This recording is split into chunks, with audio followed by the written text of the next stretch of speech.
ಕಾರ್ಯಕ್ರಮದ ನಿರೂಪಣೆ ಮಾಡುವಂಥವರು ಅವಶ್ಯಕತೆ ಇರುವಂಥವ್ರು ಹೊರಗಡೆ ಪುಸ್ತಕ ತಗೊಳ್ಬೋದು ಅಂತ ಹೇಳಿದರು.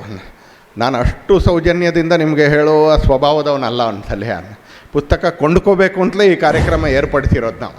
ವಿರೋಧ ಮಾಡೋದಿದ್ದರೆ ವಿರೋಧ ಮಾಡಲಿ, ನಮ್ಮ ಹತ್ರ ಬಂದು ವಿರೋಧ ಮಾಡಲಿ, ಚರ್ಚೆಗೆ ಅವಶ್ಯಕತೆ ಇದ್ದರೆ ಚರ್ಚೆ ಮಾಡಲಿ, ಸವಾಲು ಹಾಕೋದಿದ್ರೆ ನಮಗೆ ಸವಾಲು ಹಾಕಲಿ ಈ ಪುಸ್ತಕದ ಬಗ್ಗೆ. ಹಾಗೋಸ್ಕರ ಇದನ್ನು ಮಾಡಿ. ಯಾಕಂದರೆ ಇವತ್ತು ಕಳೆದ ಒಂದು 10-12 ವರ್ಷಗಳಿಂದ ಭಾಳ ದೊಡ್ಡ ಪ್ರಮಾಣದಲ್ಲಿ ಡಾಕ್ಟರ್ ಬಾಬಾ ಸಾಹೇಬ್ ಅಂಬೇಡ್ಕರ್ ಅವ್ರನ್ನ ಮತ್ತು ಸಂವಿಧಾನವನ್ನು ಒಂದು ವಿವಾದದ ವಿಷಯ ಮಾಡ್ತಕ್ಕಂಥ ಕೆಲಸವನ್ನು ನಮ್ಮ ದೇಶದ ಒಂದು ಎಕೋಸಿಸ್ಟಮ್, ಒಂದು ವಲಯ ಇದನ್ನು ಮಾಡುವಂಥ ಪ್ರಯತ್ನ ಮಾಡ್ತಾಯಿದ್ದ.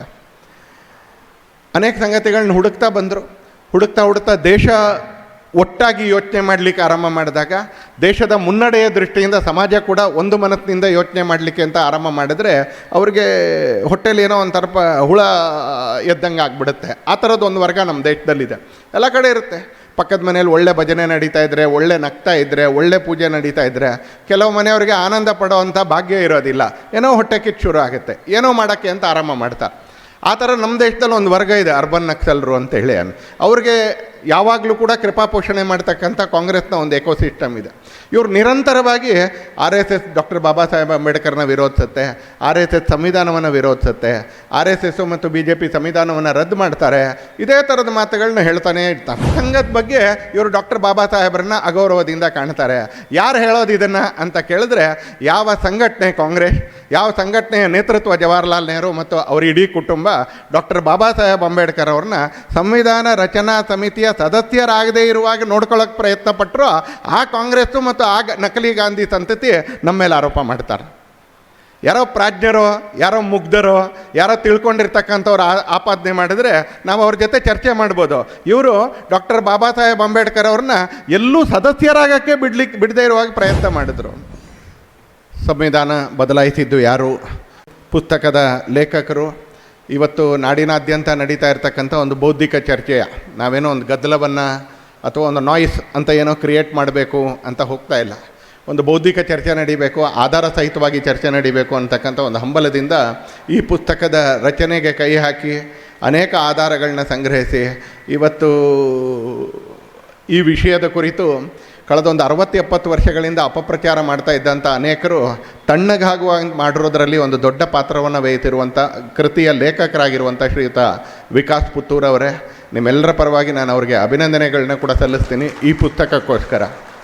ಹಾಗೆ ಇವತ್ತಿನ ಕಾರ್ಯಕ್ರಮದಲ್ಲಿ ಉಪಸ್ಥಿತರಿರುವಂಥ ಸಭಾಗಾರದಲ್ಲಿ ಎಲ್ಲ ಗೌರವಾನ್ವಿತ ಹಿರಿಯರೇ, ಶ್ರದ್ಧೆಯ ತಾಯಂದಿರಿಯೇ, ಯುವ ಸನ್ಮಿತ್ರರೇ, ಮಾಧ್ಯಮದ ಬಂಧುಗಳೇ, ಕಾರ್ಯಕ್ರಮದ ನಿರೂಪಣೆ ಮಾಡುವಂಥವರು ಅವಶ್ಯಕತೆ ಇರುವಂಥವ್ರು ಹೊರಗಡೆ ಪುಸ್ತಕ ತಗೊಳ್ಬೋದು ಅಂತ ಹೇಳಿದರು. ನಾನು ಅಷ್ಟು ಸೌಜನ್ಯದಿಂದ ನಿಮಗೆ ಹೇಳುವ ಸ್ವಭಾವದವನಲ್ಲ ಒಂದ್ಸಲ. ಪುಸ್ತಕ ಕೊಂಡ್ಕೋಬೇಕು ಅಂತಲೇ ಈ ಕಾರ್ಯಕ್ರಮ ಏರ್ಪಡಿಸಿರೋದು ನಾವು. ಒಂದ್ಸಲ ಪುಸ್ತಕ ಕೊಂಡ್ಕೋಬೇಕು, ಅವಶ್ಯಕತೆ ಇಲ್ದಿದ್ರೂ ಕೊಂಡ್ಕೋಬೇಕು. ಯಾಕಂದರೆ ಕೆಲವು ಸಲ ಪುಸ್ತಕಗಳ ಸಮಾಜಕ್ಕೆ ಅವಶ್ಯಕತೆ ಇರುತ್ತೆ, ಪೀಳಿಗೆಗಳಿಗೆ ಅವಶ್ಯಕತೆ ಇರುತ್ತೆ, ಅದರೊಳಗಿರ್ತಕ್ಕಂಥ ವಿಷಯಗಳಿಗೋಸ್ಕರ ಅವಶ್ಯಕತೆ ಇರುತ್ತೆ. ಹಾಗಾಗಿ ನಾನು ಇಲ್ಲಿರ್ತಕ್ಕಂಥ ಎಲ್ಲರ ಹತ್ರ ನಾನು ವಿನಂತಿ ಮಾಡ್ತೀನಿ, ಪುಸ್ತಕವನ್ನು ಖರೀದಿ ಮಾಡಿ, ಓದಿ, ಚರ್ಚೆ ಮಾಡಿ, ಅದಾದಮೇಲೆ ಶೋಕೇಸ್ನಲ್ಲಿ ಇಡಬೇಡಿ, ಪಕ್ಕದ ಮನೆಯವ್ರಿಗೆ ಕೊಡಿ, ಓದುವಂಥವ್ರಿಗೆ ಕೊಡಿ. ಇದರಲ್ಲಿ ವಿಷಯಗಳನ್ನ ಅರ್ಥ ಮಾಡ್ಕೊಳ್ಳಿ ಅಂತಲೇ. ವಿರೋಧ ಮಾಡೋದಿದ್ದರೆ ವಿರೋಧ ಮಾಡಲಿ, ನಮ್ಮ ಹತ್ರ ಬಂದು ವಿರೋಧ ಮಾಡಲಿ, ಚರ್ಚೆಗೆ ಅವಶ್ಯಕತೆ ಇದ್ದರೆ ಚರ್ಚೆ ಮಾಡಲಿ, ಸವಾಲು ಹಾಕೋದಿದ್ರೆ ನಮಗೆ ಸವಾಲು ಹಾಕಲಿ ಈ ಪುಸ್ತಕದ ಬಗ್ಗೆ. ಹಾಗೋಸ್ಕರ ಇದನ್ನು ಮಾಡಿ. ಯಾಕಂದರೆ ಇವತ್ತು ಕಳೆದ ಒಂದು 10-12 ವರ್ಷಗಳಿಂದ ಭಾಳ ದೊಡ್ಡ ಪ್ರಮಾಣದಲ್ಲಿ ಡಾಕ್ಟರ್ ಬಾಬಾ ಸಾಹೇಬ್ ಅಂಬೇಡ್ಕರ್ ಅವ್ರನ್ನ ಮತ್ತು ಸಂವಿಧಾನವನ್ನು ಒಂದು ವಿವಾದದ ವಿಷಯ ಮಾಡ್ತಕ್ಕಂಥ ಕೆಲಸವನ್ನು ನಮ್ಮ ದೇಶದ ಒಂದು ಎಕೋಸಿಸ್ಟಮ್, ಒಂದು ವಲಯ ಇದನ್ನು ಮಾಡುವಂಥ ಪ್ರಯತ್ನ ಮಾಡ್ತಾ ಇದ್ದ. ಅನೇಕ ಸಂಗತಿಗಳನ್ನ ಹುಡುಕ್ತಾ ದೇಶ ಒಟ್ಟಾಗಿ ಯೋಚನೆ ಮಾಡಲಿಕ್ಕೆ ಆರಂಭ ಮಾಡಿದಾಗ, ದೇಶದ ಮುನ್ನಡೆಯ ದೃಷ್ಟಿಯಿಂದ ಸಮಾಜ ಕೂಡ ಒಂದು ಮನಸ್ಸಿನಿಂದ ಯೋಚನೆ ಮಾಡಲಿಕ್ಕೆ ಅಂತ ಆರಂಭ ಮಾಡಿದ್ರೆ ಅವ್ರಿಗೆ ಹೊಟ್ಟೆಲಿ ಏನೋ ಒಂದು ಸ್ವಲ್ಪ ಹುಳ ಎದ್ದಂಗೆ ಆಗಿಬಿಡುತ್ತೆ. ಆ ಥರದ್ದು ಒಂದು ವರ್ಗ ನಮ್ಮ ದೇಶದಲ್ಲಿದೆ. ಎಲ್ಲ ಕಡೆ ಇರುತ್ತೆ. ಪಕ್ಕದ ಮನೇಲಿ ಒಳ್ಳೆ ಭಜನೆ ನಡೀತಾ ಇದ್ದರೆ, ಒಳ್ಳೆ ನಗ್ತಾ ಇದ್ದರೆ, ಒಳ್ಳೆ ಪೂಜೆ ನಡೀತಾ ಇದ್ದರೆ ಕೆಲವು ಮನೆಯವರಿಗೆ ಆನಂದ ಪಡೋವಂಥ ಭಾಗ್ಯ ಇರೋದಿಲ್ಲ. ಏನೋ ಹೊಟ್ಟೆ ಕಿಚ್ಚು ಶುರು ಆಗುತ್ತೆ, ಏನೋ ಮಾಡೋಕ್ಕೆ ಅಂತ ಆರಂಭ ಮಾಡ್ತಾರೆ. ಆ ಥರ ನಮ್ಮ ದೇಶದಲ್ಲಿ ಒಂದು ವರ್ಗ ಇದೆ, ಅರ್ಬನ್ ನಕ್ಸಲರು ಅಂತೇಳಿ. ಅವ್ರಿಗೆ ಯಾವಾಗಲೂ ಕೂಡ ಕೃಪಾಪೋಷಣೆ ಮಾಡ್ತಕ್ಕಂಥ ಕಾಂಗ್ರೆಸ್ನ ಒಂದು ಎಕೋಸಿಸ್ಟಮ್ ಇದೆ. ಇವರು ನಿರಂತರವಾಗಿ RSS doctor Baba Saheb ಅಂಬೇಡ್ಕರ್ನ ವಿರೋಧಿಸುತ್ತೆ, RSS ಸಂವಿಧಾನವನ್ನು ವಿರೋಧಿಸುತ್ತೆ, RSS ಮತ್ತು BJP ಸಂವಿಧಾನವನ್ನು ರದ್ದು ಮಾಡ್ತಾರೆ. ಇದೇ ಥರದ ಮಾತುಗಳನ್ನ ಹೇಳ್ತಾನೆ ಇರ್ತಾರೆ. ಎಡಗೈಯಲ್ಲಿ ಕೆಂಪು ಬಣ್ಣದ ಸಂವಿಧಾನದ ಪುಸ್ತಕವನ್ನು ಹಿಡ್ಕೊಂಡು ರಾಹುಲ್ ಗಾಂಧಿಯಿಂದ ಹಿಡಿದು ಅಖಿಲೇಶ್ ಯಾದವ್ನಿಂದ ಹಿಡಿದು ಅನೇಕರು ಈ ಸಲ ಪ್ರಮಾಣ ವಚನ ಸ್ವೀಕರಿಸಬೇಕಾದ್ರೆ ಆ ಪುಸ್ತಕವನ್ನು ಹಿಡ್ಕೊಂಡು ಪ್ರಮಾಣ ವಚನವನ್ನು ಸ್ವೀಕರಿಸಿದ್ರು. ಬದ್ಧತೆ ಇದ್ದರೆ ನಮ್ಗೆ ಆನಂದವೇ ಅದರಲ್ಲಿ ಅಂದೆ. ಯಾರೇ ಯಾವುದೇ ಪುಸ್ತಕ ಹಿಡ್ಕೊಂಡ್ರೆ ಬದ್ಧತೆಯ ಜೊತೆಗೆ ಏನು ತೊಂದರೆ ಇಲ್ಲ. ಎರಡನೇದು, ಒಳಗಡೆ ಏನು ಕೈಯಲ್ಲಿ ಹಿಡ್ಕೊತಾ ಇದ್ದೀರಿ ಇದನ್ನು ಓದ್ಬಿಟ್ಟು ಹಿಡ್ಕೊಂಡ್ರು ಕೂಡ ನಮಗೇನು ತೊಂದರೆ ಇಲ್ಲ ಒಂದ್ಸಲಿ. ರಾಹುಲ್ ಗಾಂಧಿ ಓದೇ ಇಲ್ಲ ಅನ್ನ, ಯಾಕಂದರೆ ಅದರ 2ನೇ ಪುಟದಲ್ಲೇ ಇಂದಿರಾ ಗಾಂಧಿ ಬಗ್ಗೆ ಆ ಪುಸ್ತಕದಲ್ಲಿ ಟೀಕೆ ಇದೆ. ಲಕ್ನೋದ ಪಬ್ಲಿಷಿಂಗ್ ಹೌಸ್ನ ಪುಸ್ತಕ, 170 ರೂಪಾಯಿನ ಪುಸ್ತಕ ಅದು. ಅದರ 2ನೇ ಪುಟದ ಮುನ್ನುಡಿ ಬರೆದಿರ್ತಕ್ಕಂಥ ನಮ್ಮ ದೇಶದ ಹಿರಿಯ ವಕೀಲರು ಇಂದಿರಾ ಗಾಂಧಿಯನ್ನು ಟೀಕೆ ಮಾಡಿದ್ದಾರೆ. ತನ್ನ ಅಜ್ಜಿಯನ್ನೇ ಟೀಕೆ ಮಾಡಿರ್ತಕ್ಕಂಥ ಪುಸ್ತಕವನ್ನು ಹಿಡ್ಕೊಂಡು ಇಡೀ ದೇಶದಲ್ಲಿ ಮೆರವಣಿಗೆ ಮಾಡ್ತಾ ಇದ್ದಾರೆ. ಸಂವಿಧಾನದ ಬಗ್ಗೆ ಬದ್ಧತೆಯಿಂದ ಅಲ್ಲ. ಯಾವ ಸಂಘಟನೆ ಕಳೆದ 90 ವರ್ಷಗಳ ಇತಿಹಾಸದಲ್ಲಿ ಸುಮಾರು 60 ವರ್ಷಗಳಿಂದ ಪ್ರತಿನಿತ್ಯ ಬೆಳಿಗ್ಗೆ ಪ್ರತಿನಿತ್ಯ ಸಾಯಂಕಾಲ ತನ್ನ ಚಟುವಟಿಕೆಯಲ್ಲಿ ಬಾಲಕರಿಗೆ, ತರುಣರಿಗೆ, ವಯಸ್ಕರಿಗೆ ಎಲ್ರಿಗೂ ಕೂಡ ಸುಭಾಷಃ ಪ್ರಣಮಾನಂದಃ ಕ್ರಾಂತಿವೀರೋ ವಿನಾಯಕಃ ಟಕ್ಕರೋ ಭೀಮರಾವಶ್ಚ ಫುಲೆ ನಾರಾಯಣೋ ಗುರು ಅನ್ನೋದನ್ನು ಇವ್ರು ಯಾರ ಮಾರ್ಗದರ್ಶನ ಇಲ್ಲದೆ, ಇವ್ರು ಯಾರ್ದು ಏನು ಬೇಡಿಕೆ ಇಲ್ಲದೆ, ಇವ್ರು ಯಾರಿಂದ ಅರ್ಜಿ ಹಾಕಿಸ್ಕೊಳ್ಳದೆ ದೇಶಕ್ಕೋಸ್ಕರ ದುಡ್ದಿರ್ತಕ್ಕಂಥ, ದೇಶದಲ್ಲಿ ಪರಿವರ್ತನೆ ತಂದಿರತಕ್ಕಂಥ, ದೇಶದಲ್ಲಿ ಸುಧಾರಣೆ ತಂದಿರತಕ್ಕಂಥ ಮಹಾಪುರುಷರುಗಳನ್ನ ಸ್ಮರಣೆ ಮಾಡ್ತಾ ಬಂದಿದೆಯೋ. ಇವ್ರು ಮಾಡಿರೋದಕ್ಕಿಂತ 1000 ಸಲ ಜಾಸ್ತಿ ಸ್ಮರಣೆ ಮಾಡಿದಾರೋ, ಶ್ರದ್ಧೆಯನ್ನು ನಿರ್ಮಾಣ ಮಾಡಿದಾರೋ ಅಂಥ ರಾಷ್ಟ್ರೀಯ ಸ್ವಯಂ ಸೇವಕ ಸಂಘ ಡಾಕ್ಟರ್ ಬಾಬಾ ಸಾಹೇಬ್ ಅಂಬೇಡ್ಕರ್ನ ಅಗೌರವದಿಂದ ಕಾಣುತ್ತೆ, ತಿರಸ್ಕರಿಸುತ್ತೆ ಅನ್ನುವಂಥ ಒಂದು ವಾದವನ್ನು ಸಮಾಜದ ಒಂದು ವರ್ಗದಲ್ಲಿ ನಿರ್ಮಾಣ ಮಾಡುವಂಥ ಕೆಲಸ ಮಾಡ್ತಾ ಇದ್ದಾರೆ. ಈ ಥರ ಚಟುವಟಿಕೆಗಳು ಸ್ವಾತಂತ್ರ್ಯ ಬಂದಾಗಿಂದ ನಮ್ಮ ದೇಶದಲ್ಲಿ ನಡೀತಾ ಇದೆ. ಯಾಕಂದರೆ ತಮ್ಮ ಅಧಿಕಾರದ ಸ್ಥಾನವನ್ನು ಸಾಧನೆಯ ಆಧಾರದ ಮೇಲೆ ಭದ್ರ ಮಾಡ್ಕೊಳ್ಳೋದಕ್ಕಿಂತ ಈ ಥರದ ಅಪಪ್ರಚಾರದ ಮುಖಾಂತರ ಭದ್ರ ಮಾಡ್ಕೊಳ್ಳೋದು ನೆಹರುವಿಂದ ಅವ್ರ ಸಂತತಿ ಪೂರ್ತಿ ಕಲ್ತಿದೆ. ಇಲ್ಲಿರ್ತಕ್ಕಂಥ ಅನೇಕ ಸ್ವಯಂ ಸೇವಕರು, ಸಂಘದ ಸ್ವಯಂ ಸೇವಕರು ಈಗಲೂ ಕೂಡ ಬೆಳಿಗ್ಗೆ ನೀವು ಶಾಖೆಗೆ ಹೋದರೆ ಅಲ್ಲಿ ಸುಭಾಷಃ ಪ್ರಣವಾನಂದ, ಸುಭಾಷ್ ಚಂದ್ರ ಬೋಸ್, ಸ್ವಾಮಿ ಪ್ರಣವಾನಂದ, ಸುಭಾಷಃ ಪ್ರಣವಾನಂದ ಕ್ರಾಂತಿವೀರೋ ವಿನಾಯಕ, ವಿನಾಯಕ್ ದಾಮೋದರ್ ಸಾವರ್ಕರ್, ಠಕ್ಕರೋ ಭೀಮರಾವಶ್ಚ, ಠಕ್ಕರ್ ಬಾಬಾ ಮತ್ತು ಡಾಕ್ಟರ್ ಬಾಬಾ ಸಾಹೇಬ್ ಅಂಬೇಡ್ಕರ್, ಟಕ್ಕರೋ ಭೀಮರಾವಶ್ಚ ಫುಲೆ ನಾರಾಯಣೋ ಗುರು. ಇದನ್ನು ಹೇಳ್ತಾನೆ ಬೆಳ್ಕೊಂಡು ಬಂದಿರೋದು. ನನಗೆ ನಮ್ಮ ಮನೆಯಲ್ಲಿ ನಮ್ಮ ಅಪ್ಪ ಯಾವ ಹೆಸರನ್ನು ಕಲಿಸ್ಲಿಲ್ಲ, ನಮ್ಮ ತಾಯಿ ಈ ಹೆಸರನ್ನು ಕಲಿಸ್ಲಿಲ್ಲ. ನನಗಿದನ್ನು ಕಲಿಸಿದ್ದು ನನ್ನಂಥ ವ್ಯಕ್ತಿಗೂ ಸಂಘಟ ಶಾಖೆಯಲ್ಲಿ ಒಬ್ಬ ನನಗಿಂತ ಹಿರಿಯ ಕಾರ್ಯಕರ್ತ ಇದನ್ನು ಕಲಿಸಿದ್ದು. ಹೇಳ್ತಾ ಇರಬೇಕಾದ್ರೆ ಯಾರು ಟಕ್ಕರ್ ಬಾಬಾ, ಯಾರು ಡಾಕ್ಟರ್ ಬಾಬಾ ಸಾಹೇಬ್ ಅಂಬೇಡ್ಕರ್, ಯಾರು ಫುಲೆ, ಯಾರು ನಾರಾಯಣ ಗುರು, ಇದನ್ನು ಹೇಳಿದ್ದು ನಮಗೆ ಸಂಘಟ ಶಾಖೆಯಲ್ಲಿ. ಆ ಸಂಘದ ಬಗ್ಗೆ ಇವರು ಡಾಕ್ಟರ್ ಬಾಬಾ ಸಾಹೇಬ್ರನ್ನ ಅಗೌರವದಿಂದ ಕಾಣ್ತಾರೆ. ಯಾರು ಹೇಳೋದು ಇದನ್ನು ಅಂತ ಕೇಳಿದ್ರೆ, ಯಾವ ಸಂಘಟನೆ ಕಾಂಗ್ರೆಸ್, ಯಾವ ಸಂಘಟನೆಯ ನೇತೃತ್ವ ಜವಾಹರ್ಲಾಲ್ ನೆಹರು ಮತ್ತು ಅವರ ಇಡೀ ಕುಟುಂಬ ಡಾಕ್ಟರ್ ಬಾಬಾ ಸಾಹೇಬ್ ಅಂಬೇಡ್ಕರ್ ಅವ್ರನ್ನ ಸಂವಿಧಾನ ರಚನಾ ಸಮಿತಿಯ ಸದಸ್ಯರಾಗದೇ ಇರುವಾಗ ನೋಡ್ಕೊಳ್ಳೋಕೆ ಪ್ರಯತ್ನ ಪಟ್ಟರು, ಆ ಕಾಂಗ್ರೆಸ್ಸು ಮತ್ತು ಆ ನಕಲಿ ಗಾಂಧಿ ಸಂತತಿ ನಮ್ಮ ಮೇಲೆ ಆರೋಪ ಮಾಡ್ತಾರೆ. ಯಾರೋ ಪ್ರಾಜ್ಞರೋ, ಯಾರೋ ಮುಗ್ಧರೋ, ಯಾರೋ ತಿಳ್ಕೊಂಡಿರ್ತಕ್ಕಂಥವ್ರು ಆಪಾದನೆ ಮಾಡಿದ್ರೆ ನಾವು ಅವ್ರ ಜೊತೆ ಚರ್ಚೆ ಮಾಡ್ಬೋದು. ಇವರು ಡಾಕ್ಟರ್ ಬಾಬಾ ಸಾಹೇಬ್ ಅಂಬೇಡ್ಕರ್ ಅವ್ರನ್ನ ಎಲ್ಲೂ ಸದಸ್ಯರಾಗಕ್ಕೆ ಬಿಡದೇ ಇರುವಾಗ ಪ್ರಯತ್ನ ಮಾಡಿದ್ರು. ಸ್ವಾತಂತ್ರ್ಯ ಬಂತು, ಚುನಾವಣೆ ಬಂತು. ಚುನಾವಣೆ ಸಂದರ್ಭದಲ್ಲಿ 52ರಲ್ಲಿ 54ರಲ್ಲಿ 2 ಬಾರಿ ಡಾಕ್ಟರ್ ಬಾಬಾ ಸಾಹೇಬ್ ಅಂಬೇಡ್ಕರ್ ಅವ್ರನ್ನ ಸೋಲಿಸಬೇಕು ಅಂತ ಪ್ರಯತ್ನ ಮಾಡಿದಂಥ ಕಾಂಗ್ರೆಸ್ ಇವತ್ತು ಭಾರತೀಯ ಜನತಾ ಪಕ್ಷದ ಬಗ್ಗೆ ಆಪಾದನೆ ಮಾಡುತ್ತೆ, ಡಾಕ್ಟರ್ ಬಾಬಾ ಸಾಹೇಬ್ ಅಂಬೇಡ್ಕರ್ಗೆ ಅಗೌರವ ತೋರಿಸುತ್ತೆ. 54ರ ಉಪಚುನಾವಣೆಯಲ್ಲಿ, ಭಂಡಾರದ ಉಪಚುನಾವಣೆಯಲ್ಲಿ ನಾವು ಇಲ್ಲಿ ಅನೇಕ ಉಪಚುನಾವಣೆಗಳನ್ನ ನೋಡಿದ್ದೀವಿ. ಯಾವುದೇ ಉಪಚುನಾವಣೆಗೆ ನರೇಂದ್ರ ಮೋದಿಯವರು ಪ್ರಚಾರಕ್ಕೆ ಹೋಗಲ್ಲ, ಹಾಗೆ ಬೇರೆ ಪಾರ್ಟಿಯವರು ಹೋಗಲ್ಲ. ದೊಡ್ಡವರು ಉಪಚುನಾವಣೆನ ಅಲ್ಲಿನ ಲೋಕಲ್ ಘಟಕ ನೋಡ್ಕೊಳ್ಳುತ್ತೆ, ಅವ್ರು ಅದನ್ನು ಮಾಡ್ತಾರೆ.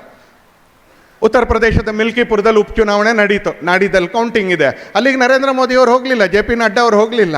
ಅಲ್ಲಿ ಅವ್ರು ನೋಡ್ಕೋತಾರೆ, ಯೋಗಿಜಿಯವರು ಇದ್ದಾರೆ, ಅಲ್ಲಿರ್ತಕ್ಕಂಥ ರಾಜ್ಯ ಅಧ್ಯಕ್ಷರಿದ್ದಾರೆ.